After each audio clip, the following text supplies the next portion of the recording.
Part 2। अगर आपने इसका पार्ट 1 नहीं देखा है तो लिंक डिस्क्रिप्शन में है, आप जाकर देख सकते हैं। बाद अगली सुबह दुर्गा देवी और तनु पहली बार सिया के बंगले पर पहुंची, लेकिन गेट पर सिक्योरिटी ने उनको रोक लिया। आपको क्या काम है? किससे मिलना है? हमें सिया से मिलना है। उससे कहो उसकी सास आई है। आप दोनों यही रुको, मैं बता कर आता हूँ। गार्ड अंदर गया। कुछ देर बाद दरवाजा खुला। सिया उनके सामने आई। आइए, अंदर आइए। दुर्गा देवी अंदर आते ही चारों तरफ देखने लगी। जिस लड़की को उन्होंने गरीब समझा था, आज वही उनसे कहीं अच्छे घर में खड़ी थी। भाभी, हमें माफ कर दो, हमसे गलती हो गई। अच्छा, गलती या आदत? ये सुनकर दोनों की नजरें झुक गई। सिया, मैंने तुम्हें कभी बहू नहीं समझा। हर बार तुम्हारे गरीब होने का ताना दिया। मैंने बिना सच जाने तुम्हें घर से निकाल दिया। अगर हो सके तो मुझे माफ कर दो और हम पर दया करके ये नोटिस वापस ले लो। ठीक है, ये नोटिस मैंने गुस्से में भेजा था, और वैसे भी मैं आप जैसी नहीं बनना चाहती। बेटी, तेरा बहुत बहुत शुक्रिया। ये पहली बार था जब उन्होंने सिया को बहू नहीं, बेटी कहा। माँ, तन्नू आप दोनों कब आए? बस अभी थोड़ी देर पहले ही आए हैं। तभी बाहर से मिस्टर कपूर आकर कहते हैं, मैडम, एक जरूरी बात है।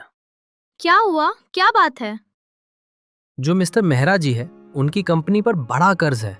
बैंक आज ही सील करने वाला है। क्या? पर पापा ने तो कुछ बताया ही नहीं। तभी मिस्टर मेहरा ने करण को कॉल किया।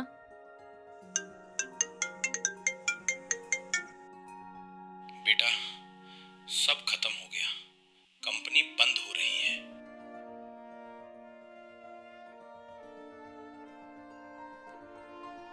करण, ये तुम्हारे पापा क्या बोल रहे हैं? अब तो हम सड़क पर आ जाएंगे। आप सब चिंता मत करो, कंपनी बंद नहीं होगी। सिया, तुम्हारे कहने का मतलब क्या है? आज से मेहरा कंपनी मेरी कंपनी के साथ मर्ज होगी और कंपनी का पूरा कर्ज भी मैं चुकाऊंगी, लेकिन एक शर्त पर। कैसी शर्त सिया? इस घर में अब किसी की इज्जत पैसों से नहीं होगी। हाँ सिया, बिल्कुल हमें मंजूर है। ठीक है, तो आप सबको चिंता करने की कोई जरूरत नहीं है। सबको लगा अब सब ठीक हो गया है, लेकिन उसी वक्त मिस्टर कपूर ने दूसरी फाइल आगे बढ़ाई। मैडम, एक और बात है। ये कागज आपको अभी देखने होंगे।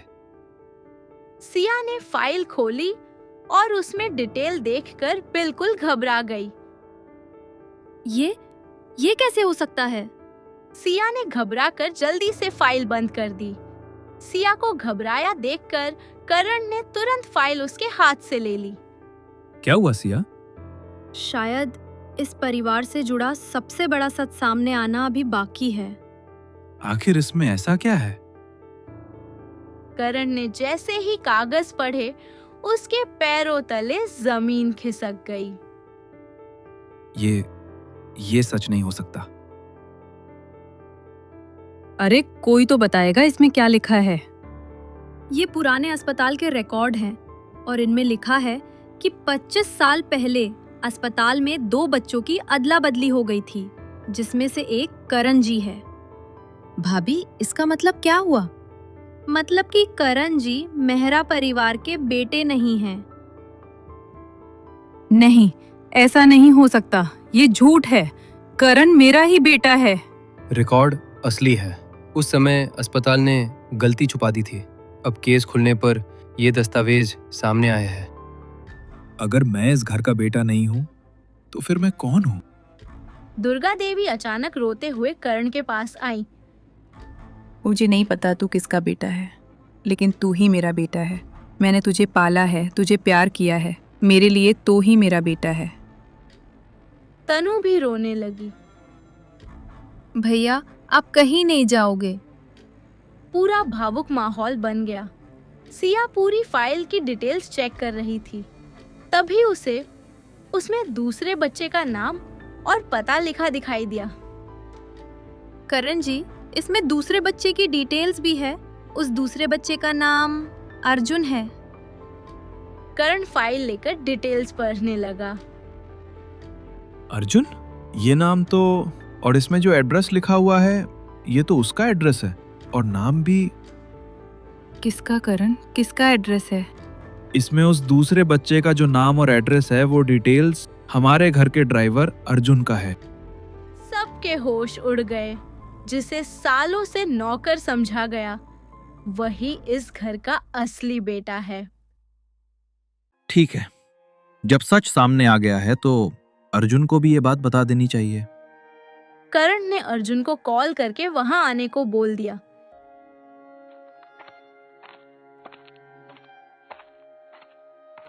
मालिक, आपने बुलाया था?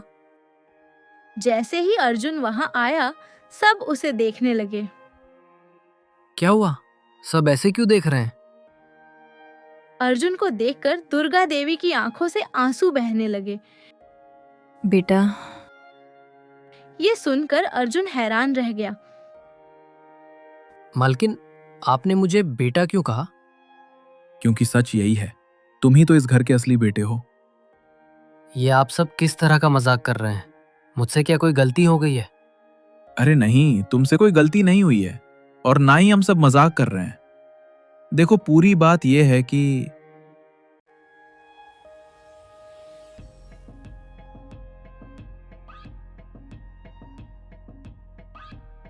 करण ने अर्जुन को पूरी बात अच्छे से बताई, और ये सब सुनकर अर्जुन रो पड़ा।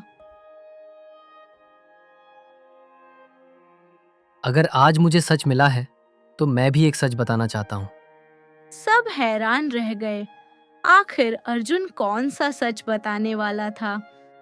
बोलो बेटा, क्या बात है? वो बात यह है कि मुझे कई साल पहले ही शक हो गया था कि मैं इस घर से जुड़ा हुआ हूँ। क्या तुम्हें पहले से पता था? पूरा सच नहीं, लेकिन कुछ संकेत मिल गए थे। बचपन से ही मेरे पास एक पुराना लॉकेट है। उसी पर मेहरा परिवार के मालिक मोहन मेहरा और मालकिन दुर्गा जी का नाम लिखा है, और मेरे माँ पापा को भी नहीं पता कि वो लॉकेट मेरे गले में कहाँ से आया था। और कुछ साल पहले जब मैं यहाँ काम करने आया था, तभी मैंने मेहरा फैमिली के मालिक मालकिन का नाम सुना था।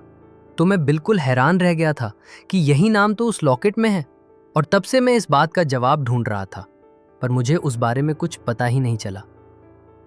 फिर तुमने इस बारे में कुछ बताया क्यों नहीं? मुझे लग रहा था अगर मैं ऐसा कुछ कहूँगा तो आपको लगेगा कि मैं झूठ बोल रहा हूँ, और मुझे इस बात का भी डर था कि कहीं आप सब मुझे नौकरी से निकाल ना दे। हाँ अर्जुन, वैसे बात तो तुम सही ही कह रहे हो। ऐसे अचानक से कोई भी किसी की ऐसी बात पर थोड़ी ना भरोसा कर लेगा। करण और अर्जुन दोनों बात कर ही रहे थे, तभी तनु बीच में बोलती है। अब ये सब छोड़ो और सीधी बात करो अर्जुन, जायदाद किसे मिलेगी? अभी भी तुम्हें सिर्फ जायदाद की पड़ी है? मैं तो सिर्फ सच पूछ रही हूँ। सच ये है कि मुझे इस घर की जायदाद नहीं चाहिए। पर बेटा क्यों? ये सब तुम्हारा हक है। हक प्यार से बड़ा नहीं होता। जिसने मुझे बेटे की तरह पाला है वो ही मेरी माँ है। जिसने मुझे भाई की तरह अपनाया वो मेरे करण भैया है ही, और मुझे कोई जायदाद नहीं चाहिए। अर्जुन, तुम कितने साफ दिल के आदमी हो भाई। अब सब कुछ सबको साफ साफ समझ आ चुका था, और तब सिया एक और सच सबके सामने लाती है। करण जी, बात अभी खत्म नहीं हुई है। एक बात अभी भी सबके सामने आना बाकी है। अब क्या हुआ सिया, कौन सी बात है? कंपनी के पुराने रिकॉर्ड्स के अकॉर्डिंग नुकसान बाहर से नहीं हुआ था, किसी अपने ने किया था। सिया, तुम्हारे कहने का मतलब क्या है? बात यह है कि कंपनी से पैसे धीरे धीरे करके गायब किए गए थे, और सारे ट्रांसफर एक ही अकाउंट में गए हैं। किसके अकाउंट में? तनु के अकाउंट में। तनु? ये जो सिया बोल रही है क्या ये सच है? क्या तुमने सच में कंपनी के पैसे लिए हैं? वो मैंने सिर्फ थोड़े से पैसे लिए थे। मैं बाद में ट्रेडिंग में लगाना चाहती थी, लेकिन वो सारे पैसे डूब गए। क्या? थोड़े से पैसे? तुमने पूरी कंपनी डुबो दी और तुम उसे थोड़े से पैसे बोल रही? रिया, अरे ये तुमने क्या कर दिया? मेरी ही परवरिश में कमी रह गई होंगी, और मैंने भी तो हमेशा गलत इंसान का साथ दिया और सही लोगों को ठुकराया। ये सब मेरी ही गलती है। माँ सॉरी। भैया भाभी, मुझे माफ कर दो। माफी हर बार शब्दों से नहीं मिलती, खुद को सुधारना भी जरूरी होता है।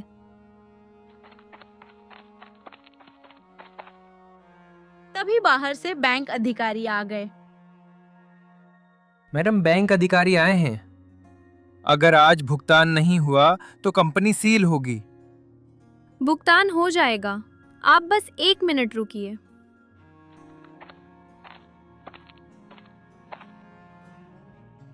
सिया रूम में गई। उसने चेक साइन किया और लाकर अधिकारी को दे दिया। धन्यवाद मैडम, अब कंपनी सुरक्षित है।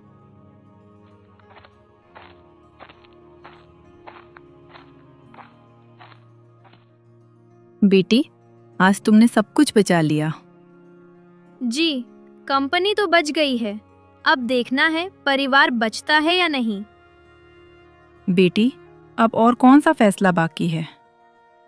कंपनी का कर्ज उतर गया, सच सामने आ गया, लेकिन इस घर की सोच अभी भी नहीं बदली, और अगर सोच नहीं बदली तो सब फिर वैसा ही होगा।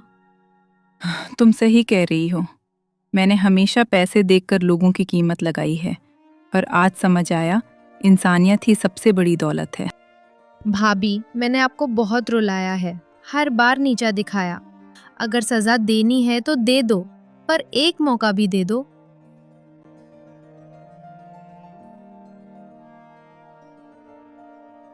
गलती मानना आसान नहीं होता।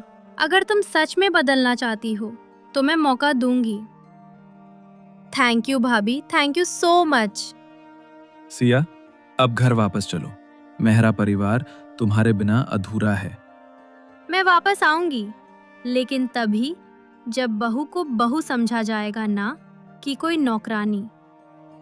बिल्कुल सिया, बिल्कुल। अब मुझे अपनी गलती समझ आ चुकी है। आज से मेहरा परिवार तुम्हारा है। अर्जुन धीरे से बोलता है। और मेरा क्या? मैं तो अभी भी ड्राइवर ही हूँ।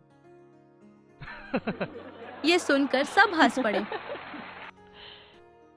नहीं अर्जुन, आज से तुम कंपनी के डायरेक्टर हो। लेकिन मुझे बिजनेस नहीं आता। अरे सीख जाओगे। ईमानदारी हो तो सब सीखा जा सकता है, और मैं तो तुम्हारे साथ ही हूँ। कुछ दिनों बाद मेहरा परिवार पूरी तरह बदल चुका था। एक दिन दुर्गा देवी से पड़ोसन ने पूछा, दुर्गा जी, सुना है आपकी बहू ने सामने वाला बंगला खरीद लिया था। दुर्गा देवी ने गर्व से मुस्कुराकर कहा, हाँ, लेकिन उसने सिर्फ बंगला नहीं खरीदा था, उसने हमारा टूटा हुआ घर भी खरीदकर फिर से जोड़ दिया। सिया दूर खड़ी सब सुन रही थी। उसकी आंखों में खुशी थी, क्योंकि आखिर उसने अपने व्यवहार से जीत हासिल कर ही ली।